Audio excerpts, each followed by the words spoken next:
This is to expose the media narrative on Portland. Obviously, you and I just went there to capture what we did.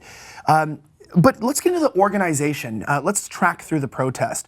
So we get to a point, it's usually about 9 or 10 o'clock when the protest ends, and sort of, I say like the early stages of riots begin. Right. Can you tell me from your perspective, how does this switch? Because people are curious, right? You see the peaceful protest on the mainstream media.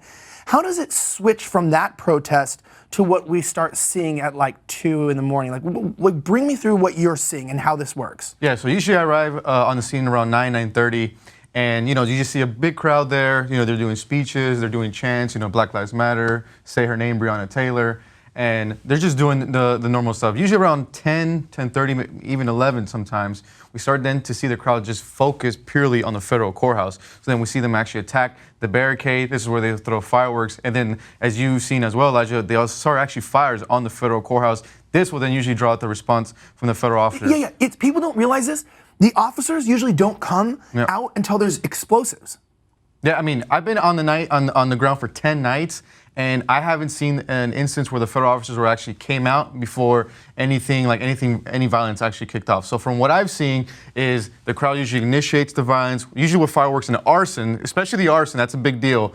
That would usually draw out the federal officers. And then as you noted too, Elijah, when you were out there tweeting, is that they give out several warnings in the intercom. It's not like a one. 12. Yeah, I saw some of your tweets. It went out, usually some of them go over 15 warnings. So this is not like once, twice, 3 times. This is over 10 times that we're seeing it. Then that usually drives out a federal response. And they warn you in the warnings that crowd control munitions could be used when the federal officers respond to the crowd. Yeah, and so I think where the narrative is a lie, and you know this too. It's like, first of all, anti-fascists or Antifa, people say they're not really present, which is a lie. They are present. I mean, you see the black bloc. We can't even do our jobs in peace because they're after us. We have to go in undercover and I'll basically become one of them. They were trying so hard to find us. They were trying. Remember? Okay, they were putting our faces out there, and that's why you took your mask off. Yeah. And I go, George, put your mask back on. You literal idiot. I'm going, they're actually trying to dox us, and they will hurt you. We watch journalists, they get jumped. Yeah, no, I might be laughing now. I'm just, trying to make the most, but no, it's a serious thing.